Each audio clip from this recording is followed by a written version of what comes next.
All right, this is AP Chemistry lesson for day 53. It's Thursday, November 7th. And what we're getting into is a new topic. It's how we form covalent bonds. You know that for the last 2 weeks, we spent a lot of time on ionic bonds, net ionic equations. How do you form an ionic bond? How do you look at the periodic table, know the charges, and create ionic bonds? Well, now we're going to learn how to create covalent bonds. So covalent bonds, if you may remember back a ways, are between nonmetals, the upper right-hand corner of the periodic table, and they share electrons. If you remember the strong guy metaphor, they're two strong guys pulling on electrons of each other, but neither one is strong enough to pull them away from the other atom, and therefore they share the electrons. So the key word for covalent bonds is sharing. All right, so we're going to go ahead and just draw some Lewis dot structures for those, and all you need to do this is a periodic table. So go ahead and get that out, and we'll start with fluorine. So fluorine, the way you draw a Lewis dot structure, we've done this a little bit in the past, but not a whole lot. So you draw the atomic symbol, F, and then what you do is all you're interested in is the valence electron. So we look at fluorine. It is in the second row, and you count how many positions from the left it is. So we're in the second row here. So 1, 2, 3, 4, 5, 6, 7. It's the seventh position over. In other words, each of those atoms contributes another electron as you go across the periodic table. When you get to neon, you have 8 electrons. That's a full octet, and that means the second orbital is full. So now you go back and start with the third orbital down in the next row. But fluorine isn't quite to the end, so it doesn't have 8, it has 7. So the way I've asked you to draw them in the past, and it's kind of arbitrary that I start at the bottom, but I do. But the rest of it, I'd like you to learn to draw them this way, is you start with a single one, and then you want to spread them out. They just like people, they would rather be alone. They'd rather not sit next to somebody in a theater if they don't know that person, so they spread out. But once the seats start to get filled, then you have to start pairing them up. So the fifth one is going to be paired here. The sixth one is going to be paired here. The seventh one is going to be paired here. So there's your 7 electrons. So the significance of this is that these pairs cannot bond. They basically are married to each other. So they can't go out and get married. But this one can. Another electron from another element can come in along with that element and bond right here. Again, it's arbitrary that this happens to be on the right-hand side of the fluorine. It could have been on the top, the side there. It could have been wherever you wanted to put it. But this is the only one in fluorine that can bond. All right, let's go ahead and do aluminum. So we look at aluminum. It's in the third row, and it is 1, 2, 3 places over. So we simply write the element symbol, and then we're going to put 1, 2, 3. So there's 3 different locations on aluminum where it can bond to another atom, form a covalent bond with another atom. Hydrogen. Hydrogen is the very first element. It has only 1 electron, and we're just going to put it right there, and that's it. So hydrogen can only form 1 bond. It can't bond on the other sides because it only has that 1 electron in that one position. Okay, potassium, K. Look for that on the periodic table, K. And 1 electron for K as well. And that's it. So K can bond on one side, or what most likely happens with ionic bonds, as we've learned in this class, is this has a low electronegativity. It will lose this electron to a high a low ionization energy. It'll lose this electron to a high electronegativity atom, such as a nonmetal, a halogen, and will form an ionic bond. Okay, now the next one's a little bit tricky. So you're going to learn a new principle here. It's selenium. It's right there. So the question is, we count how many positions over from the left. And you haven't been taught this yet, but you are now. So it's 1, 2. You ignore the transition metal elements. In other words, all the elements in this valley right here, for any of these, you ignore these. So I'm all the way in this 4th row, for example, from scandium all the way over to zinc. They are not part of the valence electrons. So we'll talk about that in the next week or so about that. But basically, you just treat the rest of the rows just like the first 2 rows. So you're going to start with potassium, calcium. Now you're going to skip across the transition metals to gallium, germanium, arsenic, and selenium. So selenium has 6, just as sulfur does and just as oxygen does. It has 6 valence electrons. So go ahead and draw that.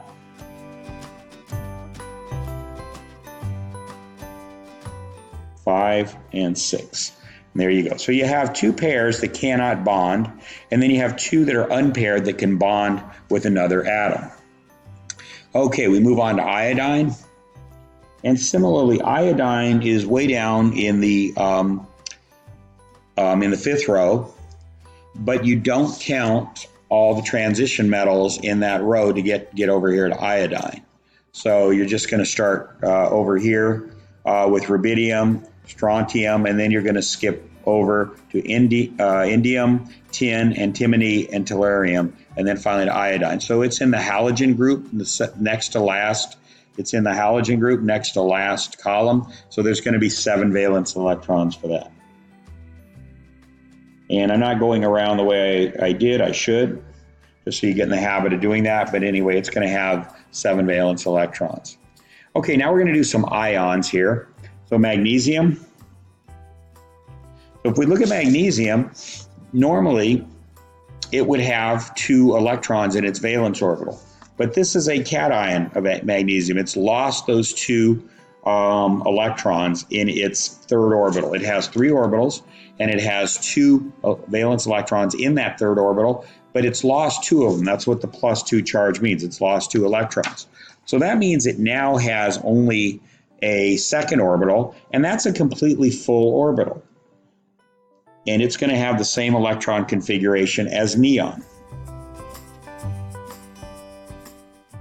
So there's the electron configuration for magnesium 2+, the cation of magnesium. Okay, oxygen O2-. So oxygen normally would have 1, 2, 3, 4, 5, 6, because it's the 6th over. But this one has 2 additional electrons. So we're just going to go ahead and put them there and there. So it's gained those 2 electrons. Now it has the electron configuration, if you look here, also of neon, because neon would have 8 electrons in its 2nd orbital. So this would normally have 6, and then you add 1, 2 more electrons. It makes it like neon. Remember, elements want to all be like a noble gas. Okay, and finally is cesium. Cesium's way down here. So it's going to lose this electron. It's going to lose 1 electron. No, it's not. I take that back. It's not going to lose an electron. It has 1 electron. It's not ionized according to this. It doesn't matter that it's way down in the 6th orbital or the 6th row. It's just simply going to have 1 valence electron, and that is that. So that takes care of just a little bit of review of how to draw Lewis dot structures. Now we're going to do them for molecules. And to do that, you need to get out a set of notes. Get your set of notes for covalent bonding and get those ready and turn to page 7. Okay, now if you look down at the bottom of page 7, you see a set of rules for drawing Lewis structures for molecules. And it looks like they're kind of involved here. It looks like there's quite a few of them. But after you do about 5 or 6 of these, they'll become pretty natural. I'm not going to read them to you. It would just be a lot of words. So let's just go ahead and start applying them. What you should do, however, is read them one by one as you go through to construct a covalently bonded molecule. Again, how do you know it's covalently bonded? Because it's between 2 nonmetals. So if it's covalently bonded, you go ahead and use these rules. And so let's go ahead and do that. So I'm going to get our sheet over here, and the first one we're going to start with is a water molecule, H2o. And we're going to draw the Lewis dot structure for each of these compounds.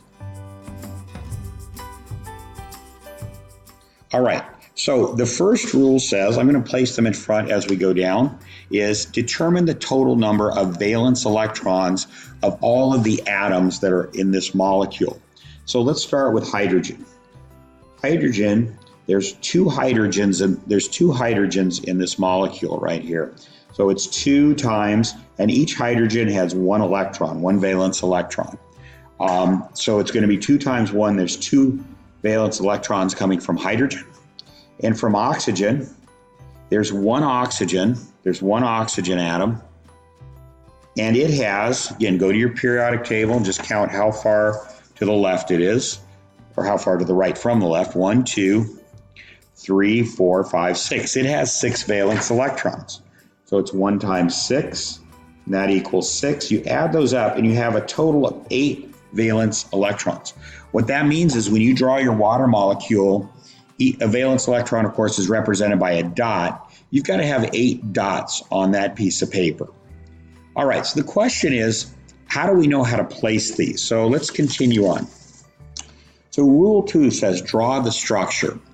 Well, we may not be sure how to draw that. Is it hydrogen, hydrogen, oxygen, or oxygen, hydrogen, oxygen, or hydrogen, hydrogen, or hydrogen, oxygen? In other words, you may not be sure what order they go in. So let's look at these rules together. Draw the structure. The least electronegative atom occupies the center of the molecule, and it's usually written first. So if you look at your periodic table of electronegativities, you will see that hydrogen has a 2.1 electronegativity and oxygen is 3.5. So hydrogen is the least electronegative of the atoms, and therefore, according to that rule, it should occupy the center. However, hydrogen can never occupy the center. So we're going to read the second rule. It says hydrogen and fluorine occupy outside. Those are called terminal positions. Why is that? Because hydrogen can only form one bond. It only has one electron, and it can only bond in one direction with one other atom. So it can never be a central atom that's going to bond on all sides. Therefore, even though oxygen is has a higher electronegativity, it's going to go in the middle. So we're going to draw it there. In the hydrogens, it says, the rule 2b says they have to be outside electrons. So we're going to draw it like that.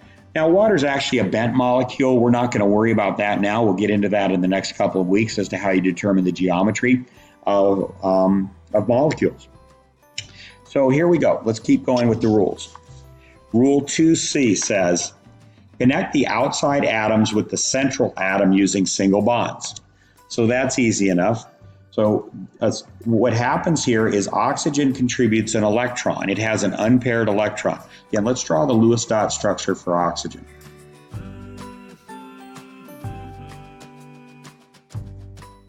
So it has an unpaired electron there, and what happens is a hydrogen comes in with its unpaired electron and they can bond.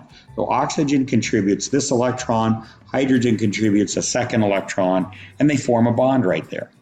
The same thing happens on this side. The oxygen contributes an electron and the hydrogen contributes an unpaired electron, and they bond there. All right, so now we've taken care of, we now have 4 electrons placed. We need to have 8. So let's read the next rule. Place the remaining electrons to create octets, starting with the outside atoms. Well, the outside atoms are hydrogen. A hydrogen is in the first row, meaning it has one orbital, and meaning it can only hold 2 electrons. It can't have 8 electrons, which is what we usually think of an octet as being. So we cannot place any more electrons around hydrogen. Therefore, we're now going to have to go into our central atom and place them there. So we're going to create an octet around oxygen.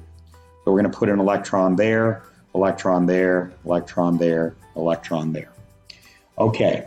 So the question is now, are we done drawing our structure? Well, there's 2 rules that you need to follow, and once you write these down on this sheet, the 2 rules that determine whether you're done creating the diagram. The first one is you must use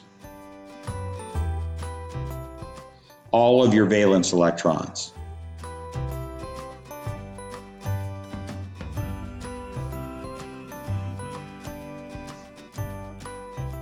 Okay, E minus is the abbreviation for electrons.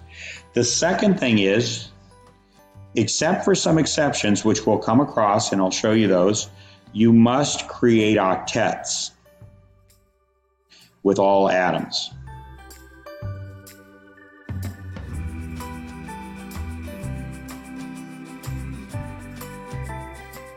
Okay, so we've done that here. Hydrogen has an octet when it has 2 electrons. It's full. Its first orbital is full. It's just like helium now, and it's happy. Same with this guy. Oxygen has a full octet. It actually does have 8 electrons, which is what octet means. And so it's now like neon. So everybody has a full octet, and we have used all 8 of the valence electrons that we started with, that we had to have. So we are done. We have completed this diagram. All right, let's move on. Let's do carbon dioxide. So you got carbon. There's 1 carbon in CO2. And how many valence electrons does it have? Go to your periodic table right here. It's in the second row. So it's 1, 2, 3, 4. It's the 4th position over. So it has 4. So that equals 4 valence electrons. And then we have oxygen. Now we have 2 oxygens in periodic table. So it's row. So 1, 2, 3, 4, 5, 6. It's 6 positions over. So each oxygen has 6 valence electrons, and 2 times 6 is 12. You add those together, you get 16. So you have a total of 16 electrons that you're going to have to account for. All right. So now let's go to the next rule. We did number 1, determine the total number of valence electrons, draw the structure. Least electronegative atom occupies the center. Well, without even using our periodic table of electronegativities, if you remember the periodic trends, electronegativity gets higher as you go up the periodic table and to the right, with fluorine being the highest. Okay? Noble gases don't have electronegativity. They don't want to pull in electrons because they already have full octets. But fluorine has the highest. Okay? That means if you look here, oxygen is closer to the right side than carbon is. Therefore, oxygen has a higher electronegativity. And if you're not comfortable with that, you can always go to this and see that oxygen's electronegativity is 3.5 and carbon's is 2.5. So the rule said put the one with the least electronegative atom, put the least electronegative atom in the middle. So we're going to go ahead and do that. We're going to put carbon right here. And that means our oxygens. What you want to do now is, what do you do with the others? Well, you just draw a symmetrical structure. So that would be one with oxygens on the outside of carbon. They're the terminal atoms in this particular case. Okay, let's keep going. There's no hydrogen or fluorine in this, so Rule 2b doesn't apply, but Rule 2c does. Connect the outside atoms with the central atom using single bonds. So a single bond means carbon contributes an electron and oxygen contributes an electron to form that bond. Same thing over here. Carbon contributes an electron, oxygen contributes an electron. So you now have 2 single bonds between carbon and each of the oxygens. All right, so we've used 1, 2, 3, 4 electrons, but we have to use 16 in all. So the next rule, Rule 3, says, place the remaining electrons to create octets. And I added this, which wasn't in the original notes, starting with the outside atoms. Don't start with your central atom, start with the outside atoms. So we're going to create octets. So we're just going to put 8 electrons around the oxygen here. And we're going to put 8 around this oxygen over here. All right, so there we go. So now on this side we have 8 electrons. On this side we have 8 electrons. That's a total of 16. So we have used all of the electrons we need to use. We had to use 16. We did use 16. But there's a problem. The oxygens have octets, but carbon doesn't. So what you have to do is find a way. Well, what does carbon have, by the way? It has 1, 2, 3, 4 electrons. It needs to have 8. It needs to have an octet. So you've got to figure out a way to get 4 more electrons next to carbon, but you can't add any more electrons, which means you're going to have to take them from somewhere around these oxygens, okay? So what we're going to do is think about it. I'll give you a second to think about it. Turn the video off for a second and think about that. Okay, so how do we do it without adding more electrons? Well, we're going to erase these 2 over here. You could have erased any at the top or bottom, but generally just to make it look symmetrical and even, you erase these on the outside. Okay, so you still see a couple little dots, but those aren't there anymore. And you put them in here, and this is called a double bond. You have 2 single bonds or a double bond right there. Now you do the same thing with this pair of electrons, these unpaired electrons out here. And you come over here and you put those next to carbon as well. So now let's look at what we have. We have an oxygen which has 8 electrons here. We have an oxygen over here that still has 8 electrons. And then we have the carbon in the middle that has 8 electrons. So everybody has 8 electrons. Remember, yes, you're double counting these for the purpose of covalent bonding. In other words, these 4 belong both. This oxygen thinks that it owns these 4 electrons. Carbon thinks it owns these 4 electrons. So they both think they own these 4 electrons. Same thing over here. Carbon thinks it owns these 4. Oxygen here thinks it owns these 4. So they both think they own this. So in a sense, you're double counting those, but you're not double counting them for the purposes of the 16. Remember what I said at the beginning. You want to end up with 16 dots on your paper. So you have that 1, 2, 3, 4, 5, 6, 7, 8, 9, 10, 11, 12, 13, 14, 15, 16. So everybody has an octet. That's the first rule up here. Well, that's actually the second rule. And you've used all of your electrons. So we're done with carbon dioxide. That's the electron configuration of a carbon dioxide molecule. Next up is methane, Ch4. Go ahead, shut the video off. This is a fairly easy one. See if you can do this by yourself. So carbon, we have 1 times 4 valence electrons for carbon, and that gives you 4. Hydrogen, we have 4 times 1 valence electron for hydrogen. That gives you 4. So you add that up, you have 8 valence electrons. Okay, again, carbon is more electronegative than hydrogen, but hydrogen cannot be a central atom. And in general, I got to tell you, carbon is almost always a central atom. I can't think of too many exceptions to that. So you're going to put the C there. Again, we're trying to draw a symmetrical structure here. We need 4 hydrogens, so let's just put them on each side. Okay, there they are. So there's CH4. And now the next rule was, let's go ahead and continue to follow our rules. Least electronegative atom occupies the center, except when that least electronegative is hydrogen, so we skip that rule. Hydrogen occupies outside positions. It did. Now connect the atoms with the outside atoms with the central atom using single bonds. So we just do 1, 2, there's another 2, there's another 2, there's another 2. Okay, so let's just check and see if we're done. Everybody has an octet. The hydrogens all have 2 electrons, and that makes an octet for them. They've filled their valence orbital. And carbon has 8 electrons, and since it's a second row element, it needs 8 to fill its valence orbital, so it's done. And we've used all 8 of the electrons that we started with there, so 1, 2, 3, 4, 5, 6, 7, 8, so we're done. So that's methane. That's the methane molecule. Okay, let's go to ammonia, Nh3. Go ahead, count the valence electrons.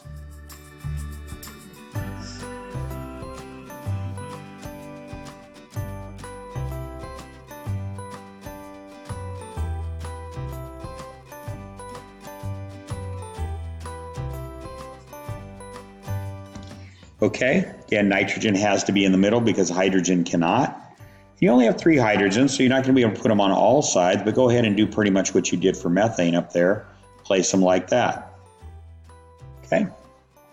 All right. Next thing is connect the outside atoms with the central atom using single bonds.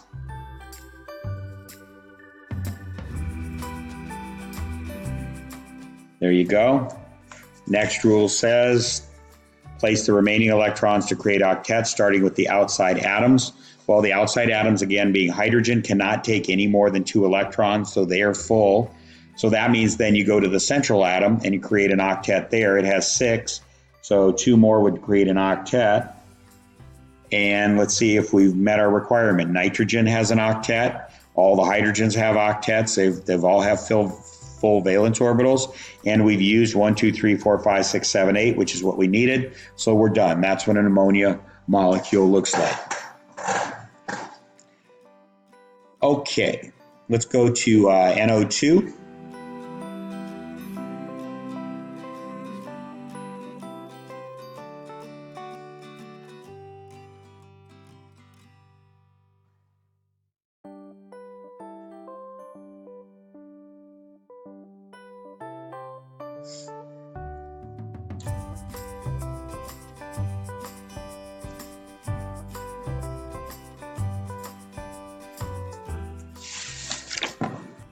Okay, so NO2 provides us with our first oddball type of situation, and I mean that literally oddball. Whenever you see an odd number of valence electrons, then something's going to be kind of funny, very likely, about the structure. Not always, but often it is. So what we're going to do is we're going to start with our rules, and the first rule says determine the total number of valence electrons, so we have 17. Next it says least electronegative atom in the middle. In this case, nitrogen is to the left of oxygen. You can go to your periodic table of electronegativities if you want, but either way, that's going to tell you that nitrogen should be in the middle of the two oxygens. Okay, so there they go right there. Next rule, hydrogen and fluorine, we can skip that one. There's no hydrogen and fluorine. Connect the outside atoms with the central atom using single bonds. That's rule 2C. So there we go. There's 2 electrons there, and that does that. So we've used up 4 electrons, but we still have quite a few to go.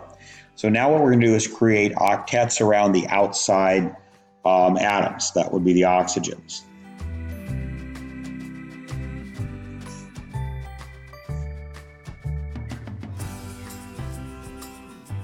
Okay, so that gives us 16.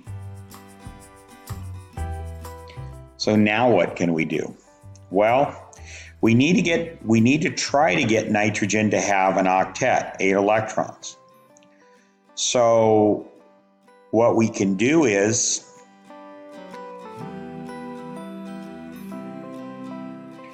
we could try this. Erase these 2. And I'm going to move them in here to create a double bond. So I've still got 16 electrons here on the paper right here. I need 17. If I erased this, I could come over here. And now everybody has an octet. The problem is I still got an electron hanging out there. There's only 16 electrons here, and I need to use 17. Well, you might say, well, can you just stick it on top here? Well, almost. Now, unfortunately, nitrogen has 9 electrons. 1, 2, 3, 4, 5, 6, 7, 8, 9. The second orbital cannot hold the 9 electrons. So here's what we're going to have to do. There's really no way you could figure this one out. You just kind of have to learn it. I'm going to take away one of these double bonds here. Just one of them. And I'm going to put it back out where I got it from. So now the oxygen has 8. This oxygen over here has 8. And nitrogen has 7. It doesn't quite have an octet, but there's just nothing we can do about that. You can't create an electron from thin air. It doesn't happen. And so this is an exception to the octet rule. And they happen. They don't happen a lot. Probably 85%, 90% of the problems you do will not be exceptions to the octet rule, but this is one. So nitrogen has only 7 electrons on that central atom, and it also has a double bond on one side with one of the oxygens and a single bond on the other side with the other oxygen. So that's the configuration for NO2. Okay, let's go back to one couple that are a little more standard now. So oxygen, this is what you breathe when you breathe air. It's O2. It's an O2 molecule. It's not oxygen atoms. So here's O, and we have 2 of them, and each have 6. So that's a total of 12 electrons we need to account for. So there's only one way you can configure 2 oxygen atoms, and that's just side by side like that. There's O and O. We're going to put a single bond in between them, like that. Okay, that takes care of that. We still need to account for 12. So we're going to put an octet around each of the oxygens, one there, and then we have one there. Okay. And so now we have an octet around both oxygens.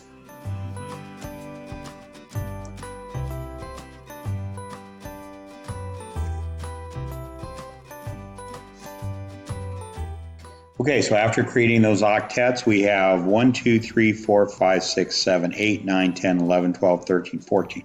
So we have 2 more electrons than we need. So what we're going to do is, but both have an octet, so that's good. So what we're going to do is get rid of 2 of the electrons, and I'll just do the ones at the end. You could have done any of them, but you'll see in a moment this kind of makes it look better. Okay, so now I have exactly the 12 electrons that I need. Be sure you can see that's an electron. Okay, the problem is this oxygen no longer has an octet. So we want to create an octet for this one without losing one for this one. So the way we can do that is erase these 2 electrons.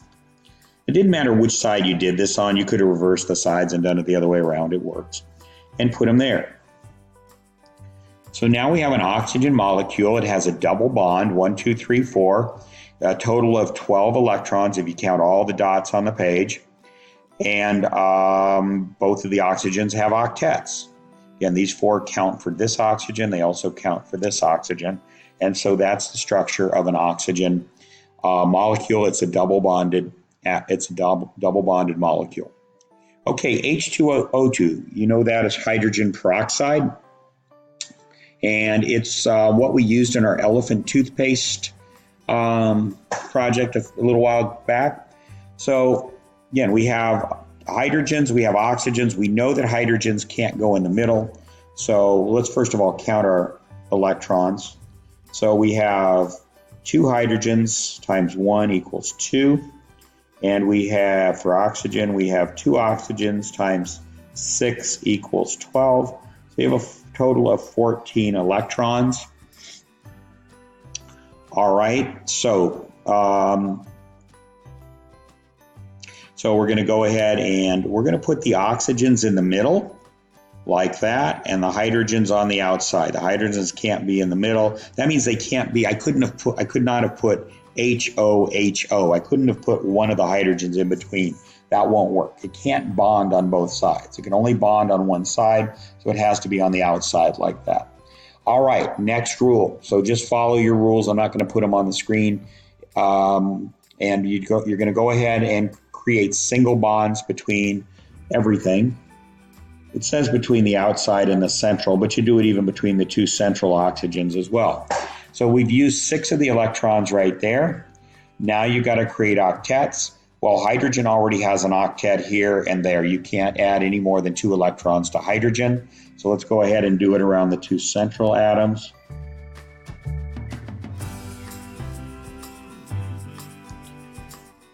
Okay, so now everybody has an octet, and the question is, do we have 14 electrons? So it's 1, 2, 3, 4, 5, 6, 7, 8, 9, 10, 11, 12, 13, 14.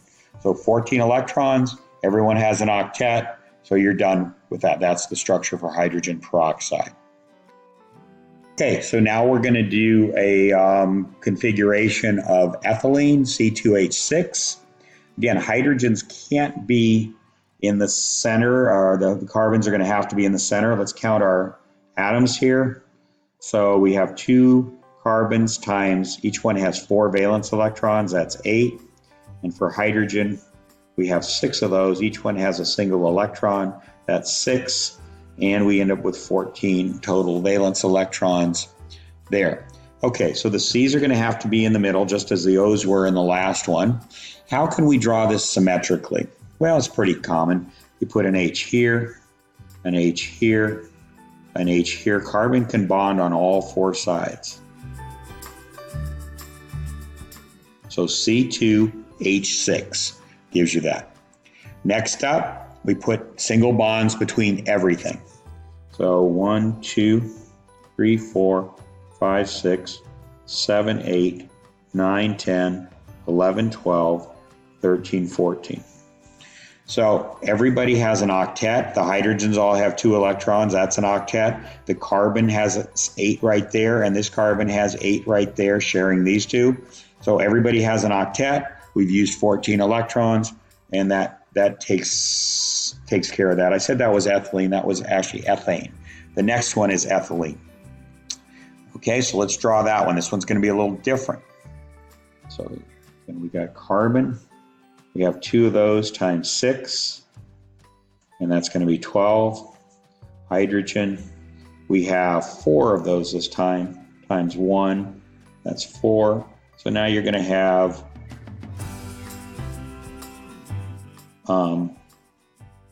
oops, carbon was not times 6, sorry. Carbon is times 4. Do that again. Carbon is 2 times 4, didn't change, that's 8. And then the 4 times 1 is going to be 4, so that's going to be 12. All right, so how do you draw this one? Again, we want to try to draw it symmetrically. Carbons have to be in the middle. We only have 4 H's, so where you put them exactly, sometimes you could put them off at an angle like this, H, H, H. I'm not going to do that. I'm just going to put one up here, make everything nice and linear. H, H, and H. So there you go. You have C2H4. All right, we're going to form bonds between everything. 1, 2, 3, 4, 5, 6, 7, 8, 9, 10. Right there. The hydrogens have full octets. They're good. The carbons don't. The carbons only have, each one only has 6 electrons. And I've only used 10 electrons in all, so I need 2 more. So let's just put them right here. So you have a double bond between the carbons. So that's it. You've used 12 electrons. Everybody has a full octet, and you're done with ethylene. All right, the last one we're going to do is HCN. Let's count. You have 1 hydrogen times 1 equals 1. Carbon, you have 1 times 4 equals 4. And nitrogen, you have 1 times 5 equals 5. You add those up, you have 10 electrons. Okay, usually, almost always, whenever you see a compound like this written like this is actually the order of the atoms in the actual compound.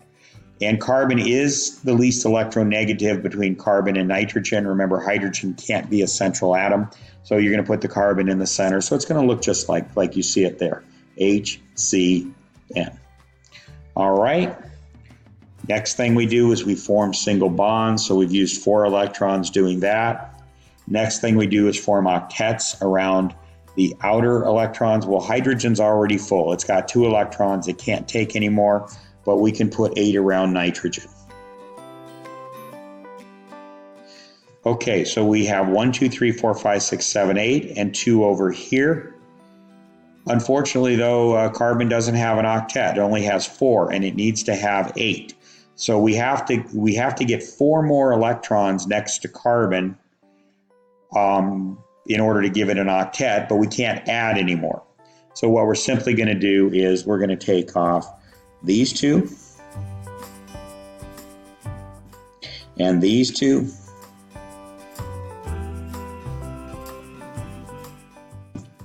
And we're going to put them next to carbon. We got to put them on this side of carbon. We can't put them over there for 2 reasons. Hydrogen would have more than 2 electrons. It can't. And nitrogen would be losing some of its electrons. So they all have to be put over on this side between the nitrogen and the carbon. So this is what's called a triple bond. There's 3 sets of electrons in between carbon and nitrogen. And everybody has an octet. And we've used all 10 electrons. So that's the final structure there. Okay, so hopefully this makes sense how to draw these. Again, sometimes you're going to run into some quirky ones where the octet rule is not obeyed. Those are not going to be very common, and you'll learn those exceptions as you practice these as well. Okay, so we'll see you on Monday, and go ahead and try to get these all done over the weekend, both day 53 and 54.